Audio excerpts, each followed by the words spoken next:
حضرت انس سے روایت ہے کہ رسول اللہ صلی اللہ علیہ وآلہ وسلم نے فرمایا، جو کسی پریشان حال کی مدد کرے اللہ تعالیٰ اس کے لیے 73 مغفرتیں رکھ دے گا۔ ایک اس کے اعمال کی اصلاح کے لیے کافی ہے اور 72 قیامت کے دن اسے عطا کی جائیں گی۔ پریشان حال کی مدد کے متعلق ایک واقعہ یاد آیا کہ عشق کے ایک نوجوان کے 8ویں جماعت میں جب بہت اچھے نمبر آئے، اس کو بہت زیادہ داد دی گئی، اسکول میں اس کو سراہا گیا، گھر کے اندر اس کی بڑی تعریف کی گئی، محلے اور رشتہ داروں میں اور گاؤں میں اس کو بڑے ہی اعزاز کے ساتھ نوازا گیا، بڑی عزت دی گئی۔ تو وہ بچہ بہت خوش ہوتا ہے اور خوشی کے عالم میں وہ پتہ کیا کہتا ہے کہ مجھے دمشق شہر میں جانا ہے سیر کرنے کے لیے۔ اب اس نے ارادہ کر لیا کہ دمشق شہر کی میں نے سیر کرنی ہے۔ والدین کو بتایا، عزیز و کاروں کو بتایا، سب نے کہا ٹھیک ہے آپ کو سیر کروائیں گے۔ انہوں نے کوشش کی اور اس کے لیے بندوبست کر دیا۔ اب اگلے ہی دن اس نے دمشق جانا تھا، اس کو اس کے والد نے آج کے دور کی یوں سمجھ لیں کہ 5000 دے دیے، بہت خطیر رقم دے دی۔ اور جب اس کو 5 لیرے کا نوٹ ملا، اس کی خوشی کی انتہا نہ تھی۔ وہ بہت خوش تھا کہ اب ان 5 لیروں سے میں جناب شہر جاؤں گا، مٹھائی بھی لے کے آؤں گا اور شامی کیک تو بالکل بھی نہیں بھولنا، اور وہاں کی سیر بھی کروں گا، وہاں پہ اور بھی چیزیں کھاؤں گا۔ خیر وہ شہر چلا جاتا ہے دمشق۔ شہر میں اس نے پورے بازار کو دیکھا، بڑا سجا ہوا تھا، بڑا یعنی خوبصورت، نئی چیزیں وہاں رکھی ہوئی ہیں، ہر چیز موجود ہے۔ وہ دیکھ رہا ہے کوئی، حتیٰ کہ وہ ایک ایسی دکان پر پہنچتا ہے جہاں پر اس کی پسند کی دونوں چیزیں موجود تھیں۔ اس نے جناب دکاندار کو کہا کہ مجھے یہاں سے مٹھائی دی جائے۔ دکاندار نے اس کو وہاں سے مٹھائی وغیرہ پیک کر دی، اور اس کے بعد جب اس نے کیک کو دیکھا تو کیک کا بھی آرڈر دے دیا کہ مجھے کیک بھی دیا جائے، شامی کیک بھی اس کے لیے پیک کر دیا گیا۔ اب وہ جب جیب کے اندر ہاتھ ڈالتا ہے تو وہ ایک دم سے چونک جاتا ہے کہ پیسے تو جیب میں نہیں ہیں۔ پھر وہ پتہ کیا کرتا ہے دکاندار کو، آپ ایک دفعہ یہ سامان رکھیں، میں تھوڑی دیر میں آتا ہوں۔ دکاندار جب اس کی حالت دیکھتا ہے کہ وہ ایک دم سے چونک گیا ہے اور اب جا رہا ہے، تو کیا کہتا ہے؟ وہ کہتا ہے لڑکے ایک منٹ بات سن، کیا تو پیسے گھر بھول آیا ہے؟ وہ لڑکا کہتا ہے جلدی سے، نہیں ایسی بات کوئی نہیں ہے، میرے پاس پورا وہ 5 لیروں والا نوٹ ہے، مطلب 5000 والا نوٹ ہے، میرے پاس کافی پیسے ہیں، ایسا کوئی مسئلہ نہیں ہے، بس میں آتا ہوں تھوڑی دیر میں، مجھے کوئی کام ہے۔ اب جب دوبارہ یہ بات کرتا ہے تو دکاندار، جو اچھے لوگ ہوتے ہیں نا وہ ضرور جان جاتے ہیں، جو معاشرے میں رہنے والے لوگ ہوتے ہیں وہ چہرے پہچان جاتے ہیں۔ اب اس نے دیکھتے ہی کیا کہا، اس نے کہا نہیں بیٹے ایک منٹ بات سنتے جائیے، یہ میرے بیٹے کے پاس بیٹھ کے نا تو یہ چائے پی۔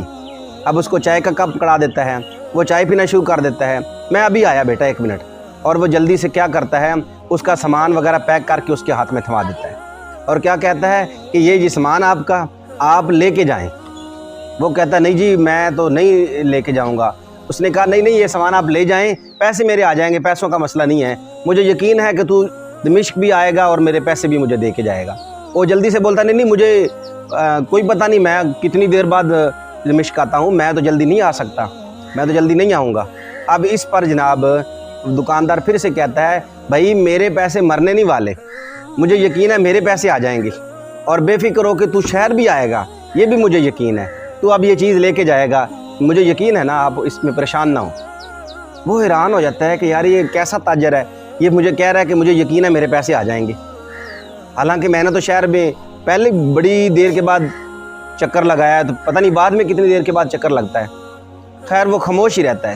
اتنے دیر میں جناب وہ دکان سے چائے پی کے نا بڑی شرمندہ نگاہوں سے باپ بیٹے کو سلام بولتا ہے اور ایسا سے چلنا شروع کر دیتا ہے۔ ابھی وہ تھوڑا ہی دور جاتا ہے تو پیچھے سے اس دکاندار کے بیٹے کی آواز آتی ہے۔ لڑکا کہتا ہے کہ میں رک گیا کہ یہ پیچھے سے آواز کیوں آ رہی ہے۔ وہ قریب آ کے مجھے کہتا ہے کہ باپ نے نا وہ دکان میں ہی دیکھے تو آپ کے پیسے وہاں پہ گرے مل گئے، جو آپ کا وہ نوٹ تھا نا وہ وہاں پہ گر گیا کسی طریقے سے آپ کی جیب سے، تو باپ نے کیا کیا، اپنے جو سودا وغیرہ آپ نے لیا ہے نا اس کا جناب اس نے حساب لگایا، اتنے پیسے کٹوتی کر لیے اور باقی کے پیسے یہ آپ کے، یہ آپ لیتے جائیں۔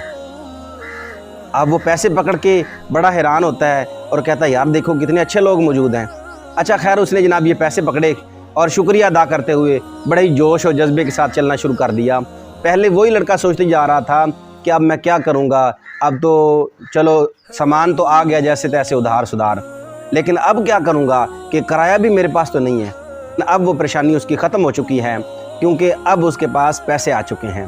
اب وہ پیسے لے کے گھر پہنچتا ہے، اور پہنچتے ہی جب وہ اپنے کپڑے چینج کرتا ہے تو کیا دیکھتا ہے کہ وہ 5 لیروں کا نوٹ اس کی پرانی پتلون کے اندر موجود ہے۔ وہ جلدی سے اپنے باپ کے پاس جاتا ہے اور یہ سارا قصہ سنا دیتا ہے کہ اس طرح تاجر نے میرے ساتھ کیا، حالانکہ پیسے تو میرے پاس موجود ہیں۔ جب یہ بات ساری سناتا ہے تو باپ اس کا جناب آگے سے پتہ کیا کہتا ہے؟ باپ کہتا ہے کہ یہ شامی تاجر ہیں اور یہ خاندانی تاجر ہیں، یہ فصلی تاجر نہیں ہیں، ان کا یہ رویہ ہے اور یہ ان کی اچھائی ہے، ہر پریشان حال کی مدد کرتے ہیں۔ لہٰذا اب تم ایسے کرنا، اگلے ہی ہفتے اپنی ماں کے ساتھ دوبارہ شہر جانا اور جا کے میرا اس کو سلام بھی بولنا، اور اس کے بعد یہ پیسے اس کے بھی واپس لوٹا کے آنا۔ اپنی والدہ کے ساتھ جب اس دکاندار کے سامنے جاتا ہے نا، تو وہ دکاندار دور سے ہی کہتا ہے، بیٹا میں نے کہا تھا نا تو دمشق ضرور آئے گا، تو دیکھو مجھے یقین تھا کہ میرے پیسے کہیں نہیں جانے والے، تو یہ دمشق آ گیا، تو جا کے اپنے پیسے دیتا ہے اور باپ کا سلام پیش کرتا ہے۔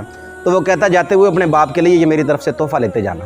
دیکھیں ایسے تاجر بھی موجود ہیں، اور ہمیں بھی ایسا کرنا چاہیے کہ ہمیں پریشان حال کی مدد کرنی چاہیے۔ اللہ تعالیٰ پریشان حال کی مدد کرنے پر دنیا اور آخرت میں ہماری مدد فرماتا ہے۔